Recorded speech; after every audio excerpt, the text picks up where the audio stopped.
Damai sejahtera dari Allah Bapa yang melampaui segala akal dan budimu, itulah yang memelihara hati dan pikiranmu sekalian. Di dalam nama Yesus Kristus Tuhan kita. Amin. Selamat hari Minggu, Shalom buat kita semuanya. Bapak Ibu yang dikasihi Yesus Kristus, kita masih mendengarkan khotbah buat kita minggu hari ini, yaitu minggu ke-7 setelah Trinitatis, tanggal 3 Agustus 2025. Dengan nats khotbah diambil dari Kolose pasal yang ketiga, ayat yang ke-5 sampai ayat yang ke-11. Dengan topik minggu, menjadi manusia baru di dalam Kristus. Saya akan bacakan firman Tuhan ini. Mari kita dengarkan baik-baik. Demikianlah firman Tuhan. Karena itu, matikanlah dalam dirimu segala sesuatu yang duniawi, yaitu percabulan, kenajisan, hawa nafsu, nafsu jahat, dan juga keserakahan, yang sama dengan penyembahan berhala. Semuanya itu mendatangkan murka Allah atas orang-orang durhaka. Dahulu kamu juga melakukan hal-hal itu ketika kamu hidup di dalamnya. Tetapi sekarang, buanglah semuanya ini, yaitu marah, geram, kejahatan, fitnah, dan kata-kata kotor yang keluar dari mulutmu.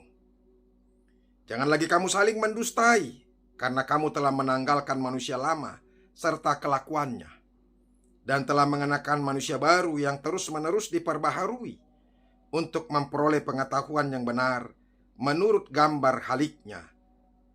Dalam hal ini tiada lagi orang Yunani atau orang Yahudi, orang bersunat atau orang tak bersunat, orang barbar atau orang Skit, budak atau orang merdeka. Tetapi Kristus adalah semua dan di dalam segala sesuatu. Demikianlah firman Tuhan. Bapak Ibu saudara-saudaraku yang dikasihi Yesus Kristus, topik minggu kita hari ini menjadi manusia yang baru di dalam Kristus. Muncul pertanyaan kepada kita, apakah itu manusia yang baru? Dan siapakah yang bisa disebut manusia baru? Mari kita lihat saudara-saudara, dari maknanya dan maksudnya kata manusia baru.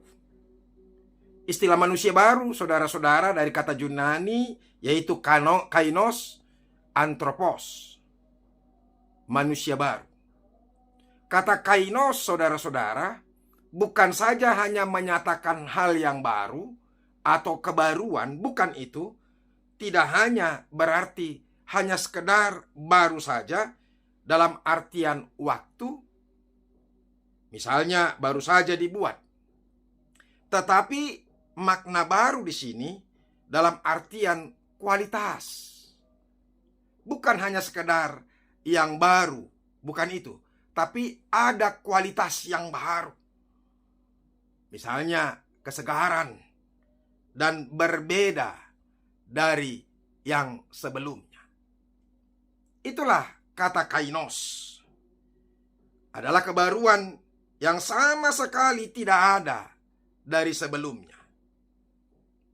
Bapak Ibu saudara-saudaraku, kata ini mau menunjukkan adanya transformasi total. Bukan sekedar perbaikan atau perombakan saja.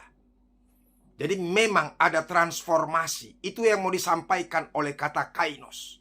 Perubahan dari yang lama menjadi sesuatu yang baru, yang berkualitas, yang berbeda sekali dari yang lama. Itu. Nah, kemudian apa maksud dari manusia baru? Manusia baru adalah identitas rohani yang dianugerahkan kepada seseorang yang percaya dan menerima Yesus Kristus sebagai Tuhan dan Juru Selamat. Itulah manusia yang baru.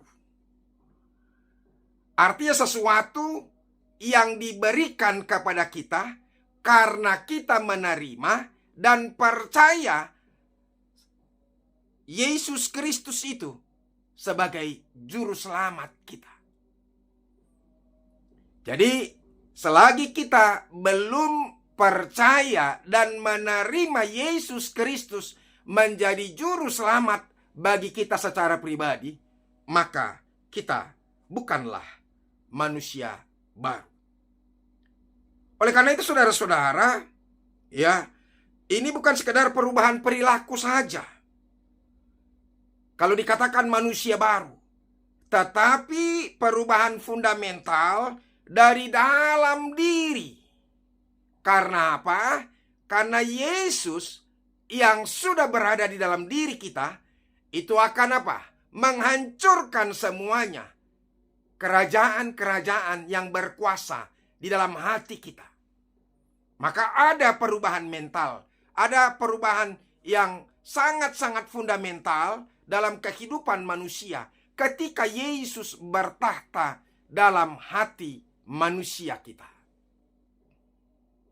Kalau selama ini, kalau duniawi itu yang berkuasa, maka itu yang menguasai kita. Dan itu yang menyeret kita. Itu yang memimpin kita. Itu yang mengarahkan kita. Dan kepadanya lah kita tunduk. Tetapi pada saat ini, saudara-saudara, ketika kita percaya dan menerima Yesus sebagai juru selamat, berarti kita membiarkan Dia yang berkuasa dan menguasai kehidupan kita. Oleh karena itu, itulah yang menjadikan kita menjadi manusia yang baru. Hidupnya tidak lagi dikuasai oleh dosa, melainkan dikuasai oleh Roh Kudus. Itulah manusia yang baru. Sederhananya, saudara-saudara, manusia baru adalah pribadi yang telah dilahirkan kembali. Yohanes 3 ayat 3. Dan diciptakan kembali oleh Allah. 2 Korintus 5 ayat 17 itu. Ini yang menjadi identitas dasar bagi seluruh tindakan dan cara hidup yang baru itu. Manusia yang baru itu. Nah, Bapak Ibu saudara-saudara, oleh karena itu, ya, apa itu maknanya sudah jelas, ya kan? Ada perubahan yang benar-benar fundamental. Karena apa? Karena yang menguasai hati kita bukan lagi duniawi, tapi adalah Kristus. Nah, jadi saudara-saudara, dari situ kita ketahui siapakah yang disebut manusia yang baru. Itu. Jadi, selagi Kristus yang berkuasa dalam kehidupan kita, maka dialah yang disebut dengan manusia yang baru. Bapak Ibu saudara-saudara, apa yang menjadi tekanan oleh Rasul Paulus buat kita melalui firman Tuhan ini? Ya. Yang pertama, saudara-saudara, yang menjadi renungan buat kita, yaitu transformasi yang radikal.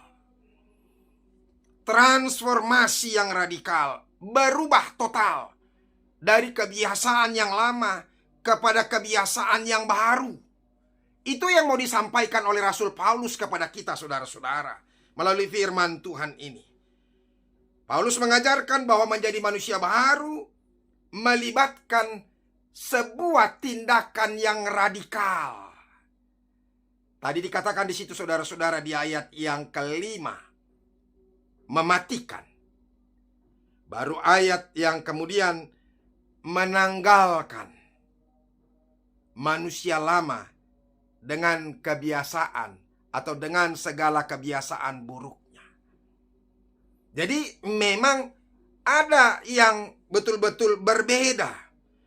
Kalau kita boleh lihat, saudara-saudara, lengkapnya ayat 5. Coba mari kita lihat, kita telah sebentar. Karena itu matikanlah dalam dirimu segala sesuatu yang duniawi, yaitu percabulan, kenajisan, hawa nafsu, nafsu jahat, dan juga keserakahan. Dan lihat saudara-saudara, ini unik. Dan disinilah hati-hati kita.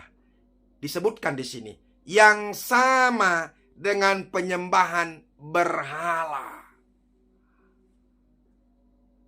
ternyata keduniawian kita itu, dosa-dosa kedagingan kita itu disamakan dengan apa? Penyembahan berhala.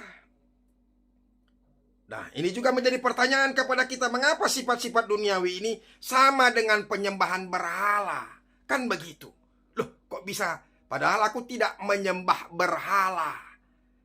Kan mungkin kita berkata seperti itu. Kapan aku menyembah berhala? Mari kita terangkan, saudara-saudara. Ini adalah poin teologis yang mau disampaikan oleh Rasul Paulus. Istilah Paulus yang digunakan Paulus untuk keserakahan atau ketamakan adalah pleonexia. Apa itu pleonexia? Pleonexia secara harfiah berarti keinginan untuk memiliki lebih banyak, yaitu hasrat yang tidak pernah terpuaskan untuk mendapatkan lebih banyak harta, kekuasaan, atau kesenangan. Itulah pleonexia, yaitu keserakahan tadi yang disebutkan di situ. Artinya apa, saudara-saudara? Paulus mau menyatakan bahwa pleonexia dan daftar dosa yang lain sama dengan penyembahan berhala. Sekali lagi pertanyaannya, kenapa? Mari kita lihat. Penyembahan berhala atau idolatry secara teologis adalah tindakan menempatkan sesuatu yang diciptakan, baik itu benda, orang, kesenangan, atau kekuasaan, di atas tempat Allah sebagai pusat kehidupan dan sumber kepuasan. Saya yakin dengan keterangan ini kita sudah mulai lebih mengerti. Ya. Keinginan daging kita itu, kepuasan, kesenangan kita itu sudah mulai menggeser tempatnya Tuhan. Maaf, keserakahan, rakus akan harta, rakus akan makan, rakus akan jabatan, rakus akan penghormatan. Itu sudah menggeser apa? Menggeser tempatnya Tuhan dalam kehidupan kita atau dalam hati kita, termasuk kesenangan duniawi, seksual, dan keinginan-keinginan yang lain juga. Itu makanya disebut dengan apa? Penyembahan berhala. Ketika seseorang hidup dalam percabulan, kenajisan, dan ketamakan, keinginan pribadi, mereka telah menjadi berhala baru. Hasrat untuk lebih banyak dan pemenuhan diri menjadi tujuan utama hidup mereka, menggeser Allah dari tahta hati kita. Itu makanya saudara-saudara, Bapak Ibu sekalian, kenapa disebutkan tadi seperti berhala. Nah, oleh karena itu saudara-saudara, itu yang mau disampaikan oleh Rasul Paulus melalui penekanannya, yaitu lakukan transformasi radikal. Disebutkan tadi saudara-saudara, matikan keinginan daging dan tanggalkan semuanya. Ayat 8. Ya, kalau kita lihat ayat ke-8, tetapi sekarang buanglah semuanya ini, yaitu marah, geram, kejahatan, fitnah, dan kata-kata kotor yang keluar dari mulutmu. Bapak Ibu saudara-saudari, ini juga menjadi pergumulan buat kita. Menjadi pergumulan. Manusia yang baru itu bukan berarti juga bahwa otomatis langsung sekalipun kita sudah percaya kepada Kristus, lantas kita dimampukan semuanya untuk apa? Untuk menghindari pencobaan itu, menghindari dosa. Pencobaan itu tetap juga terus terjadi. Keinginan daging, keinginan berkuasa, keinginan memiliki jabatan, kerakusan, dan keserakahan itu tetap terjadi. Tetap terjadi. Nah, oleh karena itu proses. Makanya terus-menerus berproses. Tuhan yang akan memberikan kemampuan kepada kita, tetapi kita harus mau dipimpin olehnya untuk berproses, sehingga kita dimampukan nantinya untuk mematikan dan menanggalkan hal-hal yang duniawi. Oleh karena itu saudara-saudara, lakukan transformasi total dalam kehidupanmu. Maka itu yang mau dimaksudkan oleh Rasul Paulus dengan manusia yang baru di dalam Kristus Yesus. Itu yang pertama, saudara-saudara. Yang kedua, melalui firman Tuhan ini, yaitu kesatuan dalam Kristus. Itu yang mau disampaikan kepada kita dan perlu kita renungkan, saudara-saudara. Satu dalam Kristus. Dalam Kristus, perbedaan-perbedaan duniawi seperti suku, status sosial, atau gender tidak lagi penting. Tidak lagi penting ya dalam kehidupan iman orang percaya.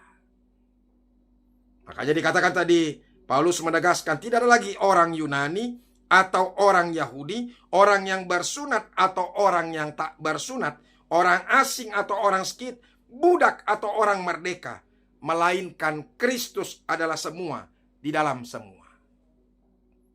Bapak, Ibu, saudara-saudara, ingat, kita satu di dalam Kristus. Makanya jangan ada orang yang menonjolkan diri. Jangan ada orang yang mau terus mengambil tempat selalu lebih daripada orang lain. Tempatkan dirimu secara bersama-sama. Ya. Kalau engkau memiliki harta benda, makanan, minuman, mari kita nikmati secara bersama-sama. Saya mau ingatkan kepada kita, saudara-saudara, segala sesuatu yang Tuhan berikan kepada kita bukan untuk kita nikmati sendiri. Tapi ketika Tuhan memberkati kita, sama seperti Allah memberkati Abraham, aku memberkati engkau supaya engkau menjadi berkat bagi banyak orang. Ingat, camkan itu. Kalau kita diberkati lebih, berarti kita harus menjadi berkat bagi banyak orang. Ingat, kita harus bisa dipercaya. Nah, di sini Tuhan bisa murka dengan orang-orang yang tidak bisa dipercaya. Saudara-saudara, kita adalah bagian orang yang tidak bisa dipercaya ketika kita diserahi berkat yang banyak, pangkat yang tinggi, kemewahan, harta benda, ketenaran, tapi kita pakai hanya untuk diri kita sendiri. Di situ Tuhan yang paling tidak suka melihat orang-orang yang seperti itu. Itu yang disebut tadi, saudara-saudara, dengan keserakahan, rakus. Kita makan, ya katakanlah 3 kali 1 hari, umumnya manusia. Gak kan mungkin uang kita yang banyak yang Tuhan berikan kepada kita, kita makan berlebihan. Itu tidak akan mungkin. Maka caranya, berikanlah orang-orang juga makanan dan minuman. Kalau Tuhan memberikan materi yang berlebih kepadamu, rumah yang banyak, harta benda yang banyak, engkau hanya bisa menempatkan 1 atau 2 tempat yang berbeda. Itu pun kalau misalnya kita mau berpergian, misalnya ada rumah kita di Bali, bolehlah. Tapi itu pun juga boleh menjadi tumpangan bagi orang, walaupun kadang-kadang memang menjadi hal yang beban juga. Kadang-kadang ada orang dikasih tumpangan, tidak dijaga juga. Tapi itu bukan masalah buat kita. Kita harus berbuat baik terhadap orang lain. Oleh karena itu, tidak lagi orang yang miskin, orang yang kaya, orang yang cantik dengan orang yang jelek, orang yang ganteng dengan orang yang jelek. Tidak ada lagi. Orang yang berpangkat dengan orang yang rendahan. Kita sama di hadapan Tuhan. Kita satu di dalam Tuhan. Jabatanmu itu bukan justru membedakan engkau dengan orang lain. Kalau kau memiliki jabatan yang tinggi, justru disitulah engkau harus menunjukkan kesamaanmu kepada orang lain. Bukan semakin membuat engkau menjadi terlalu tinggi. Yang ketiga, yang mau disampaikan oleh firman Tuhan kepada kita, mari hidup meniru Kristus. Itu yang mau disampaikan oleh firman Tuhan. Paulus mengajarkan bahwa manusia baru harus mengenakan atribut-atribut Kristus, seperti belas kasihan, kemurahan, kerendahan hati, kelemah lembutan, dan kesabaran. Hidup manusia baru adalah cerminan dari karakter Kristus. Nah, ini yang memang harus berproses terus. Tetapi kita harus melatih, kita mesti melatihnya. Ya, misalnya seperti belas kasihan. Kita harus berbelas kasihan. Kemurahan. Ini yang terjadi sekarang. Begitu banyak orang tidak mau berbelas kasihan dan bermurah hati. Dia takut. Itu yang saya katakan tadi. Orang-orang yang rakus, orang-orang yang pelit itu adalah orang-orang yang tidak bisa dipercaya. Dan itu yang sering sekali menjadikan persoalan, baik dimanapun. Baik di grup-grup kumpulan-kumpulan pun, orang-orang yang pelit, orang-orang yang rakus ini, orang-orang yang mau hanya memikirkan dirinya sendiri ini yang merusak. Itu. Oleh karena itu saudara-saudara, mari kita sama-sama menghidupi diri kita di dalam Kristus. Saling mengasihi, saling mencintai, saling merangkul. Jangan berupaya untuk mencari-cari kesalahan. Bapak Ibu saudara-saudara, satu, kalau kita berdiri di depan orang lain, pasti kita bisa ditemukan kekurangan kita. 10, 100, bahkan ribuan kekurangan kita bisa dicari. Kalau untuk mencari kekurangan, tidak ada orang yang sempurna, hanya Kristus yang sempurna. Oleh karena itu, mari kita hidup satu di dalam Kristus, saling menopang, saling mendukung, saling mengasihi, saling mencintai, saling merangkul, sehingga terwujudlah tubuh Kristus dan kita menjadi manusia yang baru. Benarlah kita sudah menerima Kristus dan percaya kepadanya. Semoga kita boleh menjadi manusia yang baru di dalam Kristus Yesus. Amin. Terima kasih Tuhan. Firman-Mu begitu menguatkan kami, mengingatkan kami, supaya kami boleh mematikan kehidupan duniawi kami, keserakahan, hawa nafsu duniawi, dan sebagainya. Karena itu tidaklah Engkau kenan. Bahkan itu sama dengan berhala. Oleh karena itu ya Tuhan, ajar kami untuk boleh menjaga diri kami, supaya kami tetap setia kepada apa yang Tuhan percayakan. Kami setia dan dapat dipercaya, supaya ketika kami menerima Kristus dan percaya kepadamu sebagai juru selamat pribadi kami, menjadikan kami manusia yang baru. Yang lama sudah berlalu, yang baru sudah datang. Dalam nama-Mu kami berdoa. Amin. Bapak Ibu saudara-saudara, kita sudah dengarkan firman Tuhan. Mari kita menerima dan percaya kepada Kristus, sehingga kita benar-benar diciptakan baru. Sampai ketemu, teruslah beribadah. Tuhan Yesus memberkati. Shalom.